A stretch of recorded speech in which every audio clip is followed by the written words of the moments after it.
नमस्कार दोस्तों। Political science and international relations के डिस्कशन में आपका स्वागत है।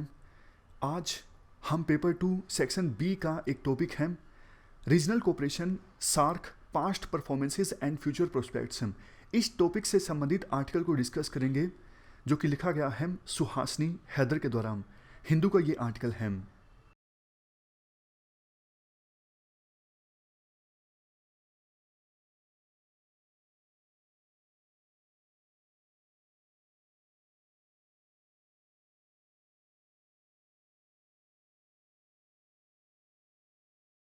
सबसे पहले हम बात करते हैं बैकग्राउंड की। देखो, साउथ एशियन कंट्रीज के बीच कोऑपरेशन इस्टाब्लिश करने के लिए 1985 में एक ऑर्गेनाइजेशन इस्टाब्लिश की गई थी। उसी का नाम है सार्क। पूरा नाम है south Asian association for regional cooperation. इस ऑर्गेनाइजेशन को इस्टाब्लिश हुए अब 36 साल पूरे हो चुके हैं। बट देखो, इस ऑर्गेनाइजेशन ने उम्मीदों के मुताबिक काम नहीं किया है। एक तरफ देखो, आपको ऐसी रीजनल ऑर्गेनाइजेशंस देखने को मिलती हैं, यूरोपियन यूनियन, जिसमें वीज़ा भी सेम है। मतलब यूरोपियन यूनियन के मेंबर कंट्रीज़ में एक देश से दूसरे देश में जाने के लिए वीज़ा की आवश्यकता नहीं होती। हाँ, कुछ कंडीशंस हैं बेशक, लेकिन हमारा फोकस अभी वो नहीं है। आसियान का एग्जाम्पल देखिए। आसियान ने सिंगल संविधान को अडोप्ट किया है। और दूसरी तरफ अगर आप कंपेयर करें सार्क को इन ऑर्गेनाइजेशन से, देखो पिछले 6 सालों से तो सार्क का समिट भी ऑर्गेनाइज नहीं हुआ है। 2016 में जब उरी में अटैक हुआ था, उसके बाद इंडिया ने कंडीशन रखी थी कि जब तक पाकिस्तान आतंकवाद को प्रमोट करना बंद नहीं करता है, पाकिस्तान के साथ हम सार्क समिट में हिस्सा नहीं लेंगे। तो 6 साल पूरे हो चुके हैं। उस बात को प्रधानमंत्री मोदी ने हाल ही में 8 दिसंबर को कहा कि वो शर्त जो है कि जब तक पाकिस्तान टेररिज्म को प्रमोट करना बंद नहीं करता है, वो शर्त आज भी लागू है। इसके बाद राइटर कहती हैं, देखो सार्क के ठंडे बस्ते में चले जाने के बाद, यानी इनएक्टिव होने के बाद, जो इंटरनेशनल एजेंसीज हैं, फॉर एग्जांपल यूएन या फिर वर्ल्ड बैंक, ये भी साउथ एशियन कंट्रीज से अलग अलग डील करती हैं। जैसे बांग्लादेश से अलग से डील करेंगी, नेपाल से अलग से, पाकिस्तान से अलग से, इंडिया से अलग से, क्योंकि South Asia as a region एकजुट नहीं है। अभी आवश्यकता ये है राइटर के अनुसार, चूंकि देखो 2020 में कोविड-19 की महामारी आई और इंडिया चाइना बॉर्डर पर भी टेंशन्स देखने को मिली, तो आवश्यकता ये है कि सरकार सार्क के इशू पर अपनी जो पोजीशन है उस पर एक बार फिर से विचार करें। कहने का मतलब ये है, सार्क को रिवाइव करने के लिए आर्गुमेंट्स दिए जाते हैं राइटर के द्वारा।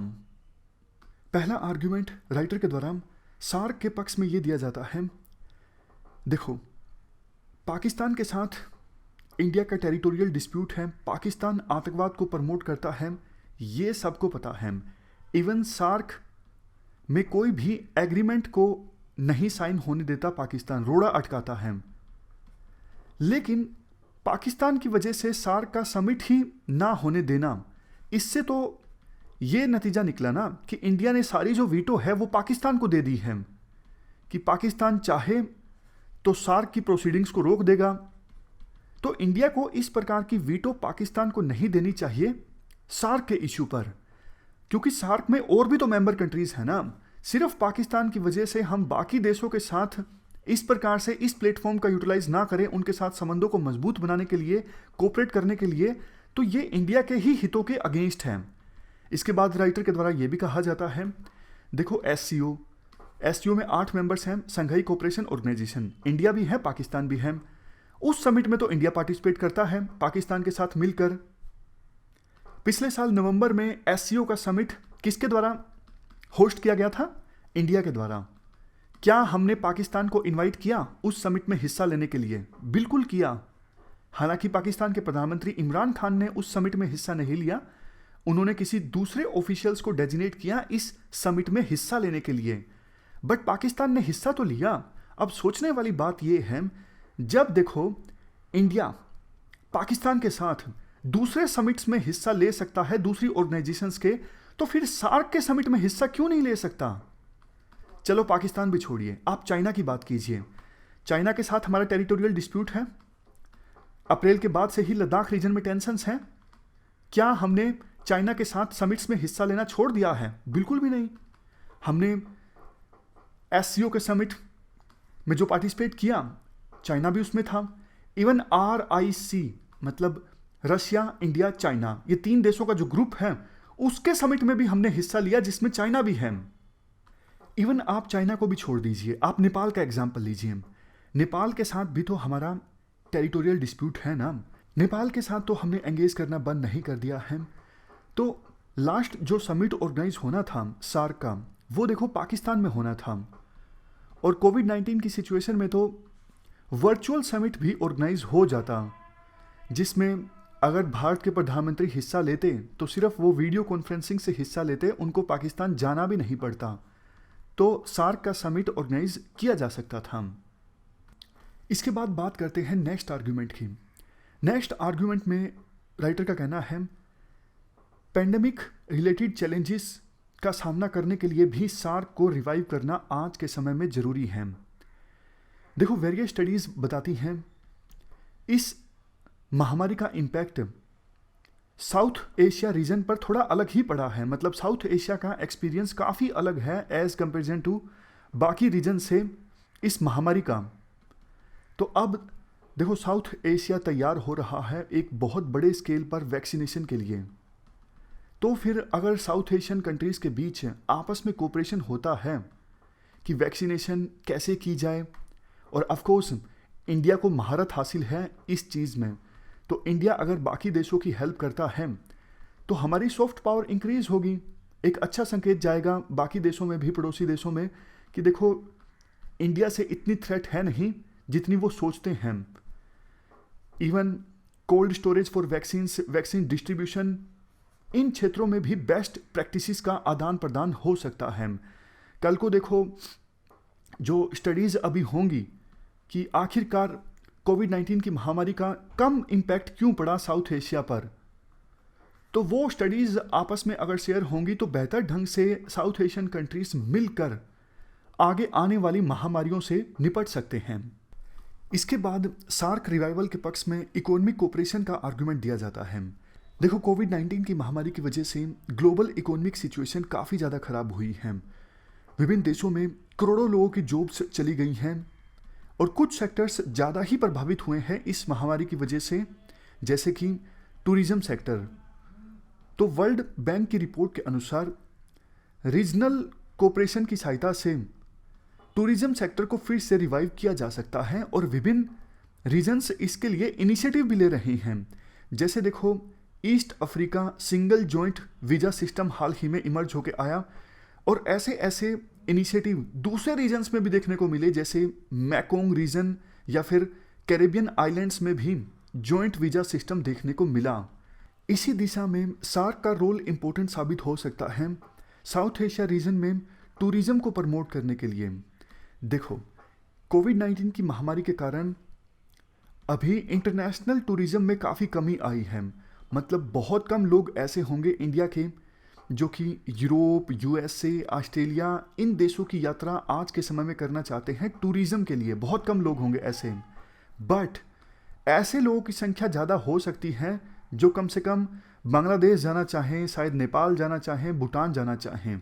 मतलब रीजनल लेवल पर टूरिज़्म का स्कोप अभी भी है। इसके बाद राइटर कहती हैं, देखो, अगर टूरिज़्म सेक्टर में कोऑपरेशन होता है तो फर्दर वही कोऑपरेशन दूसरे सेक्टर्स में भी एक्सटेंड किया जा सकता है, जैसे health security, food security, job security. जैसा हमने डिस्कस किया, कोविड-19 के बाद ग्लोबलाइजेशन ऑफ ट्रेड को लेके काफ़ी सारे कंसर्न्स निकल के आए, ट्रैवल को लेके, माइग्रेशन को लेके। इसलिए विभिन्न देशों का जो फोकस है वो सप्लाई चेन्स को लोकलाइज करने पर है। जैसे इंडिया ने भी, आपको पता है, आत्मनिर्भर भारत अभियान को लॉन्च किया। तो ये भावना विभिन्न देशों में आई है कि हम खुद पे ही अगर डिपेंड हों तो ज़्यादा अच्छा है।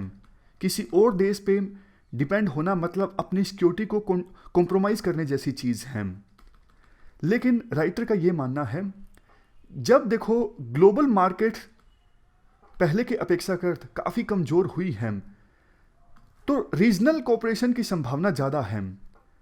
रीजनल कोऑपरेशन एक प्रकार से गोल्डीलोक जोन्स की तरह है। गोल्डीलोक जोन्स वो जगह होती हैं मतलब अर्थ से दूर, जहाँ पे ना तो बहुत ज़्यादा गर्मी होती है ना ही बहुत ज़्यादा ठंड होती है। अर्थ जैसा एटमॉस्फेयर आप कह सकते हो। इसके बारे में यूपीएससी ने 2014 में प्री में क्वेश्चन पूछा था। तो उसी प्रकार से ये जो रीजनल कोऑपरेशन है ना, ये गोल्डीलोक जोन्स के बराबर ही है, ना तो बहुत ज़्यादा नेशनलिज्म ना ही बहुत कम नेशनलिज्म। मतलब ना तो इस प्रकार की बातें बोलना कि हाँ सिर्फ हम अपने देश को सेल्फ सफिशिएंट बनाना है, कोई कोऑपरेशन नहीं होगा दूसरे देशों के साथ, और ना ही बहुत ज़्यादा ग्लोबलाइजेशन की हाँ सारी चीज़ें देश में आंच के बिना रोक टोक के, ये भी नहीं होना चाहिए। उसके बीच का ये जोन है रीजनल कोऑपरेशन। राइटर इसके बाद काफ़ी सारे एग्जाम्पल्स भी देती हैं रीजनल ट्रेड एग्रीमेंट्स के, जैसे United States Mexico Canada agreement, southern common market, Mercosur, European Union, African continental free trade area, Gulf cooperation council, regional comprehensive economic partnership.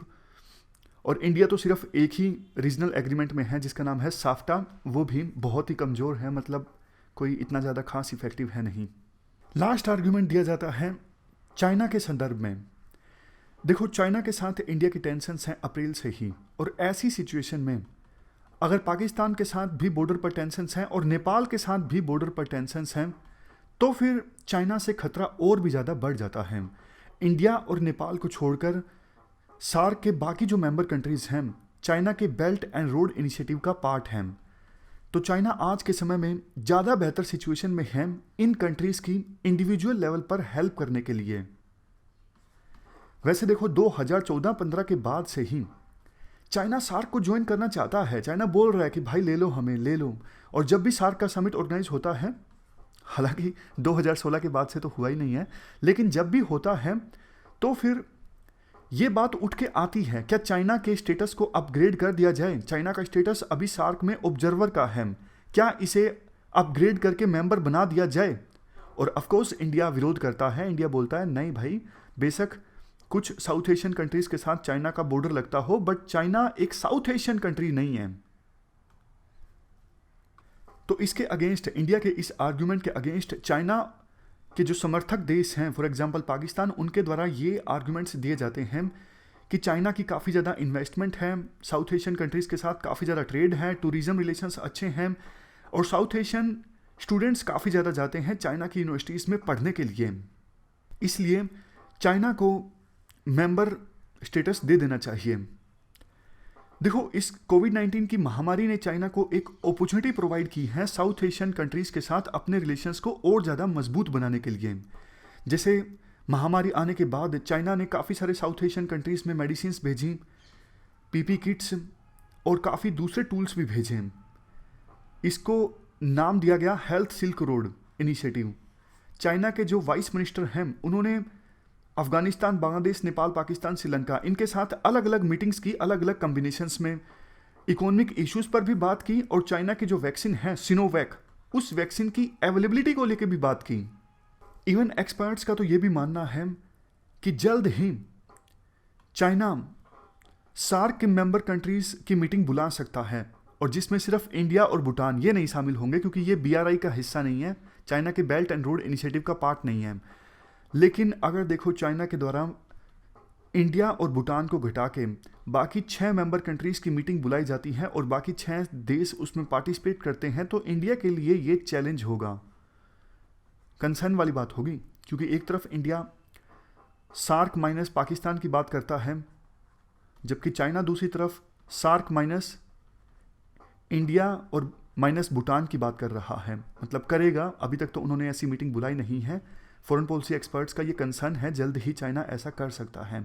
बाद में चाइना सार्क के मेंबर कंट्रीज़ को RCEP यानी regional comprehensive economic partnership में member बनने के लिए भी एंकरेज कर सकता है। तो दिक्कत है।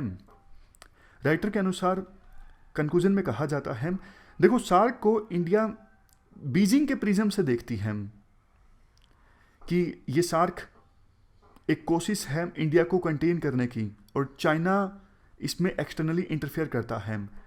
बट देखो इंडिया को सार्क ऑर्गेनाइजेशन को अपने ही प्रिज्म से देखना चाहिए, अपने ही चश्मे से देखना चाहिए कि ये एक ऐसी यूनिट है, सार्क एक ऐसी ऑर्गेनाइजेशन है जिसमें ऐसे देश हैं जिनका एक कॉमन फ्यूचर है, और ये ऑर्गेनाइजेशन इंडिया के एम्बिशंस को अचीव करने की दिशा में एक फोर्स मल्टीप्लायर का काम कर सकती हैं। तो इस प्रकार से हमने पेपर सेकंड सेक्शन बी के सार्क का जो टॉपिक है उससे संबंधित आर्टिकल डिस्कस किया सुहासिनी हैदर का। इस डिस्कशन में फिलहाल इतना ही है। Thank you very much for discussion.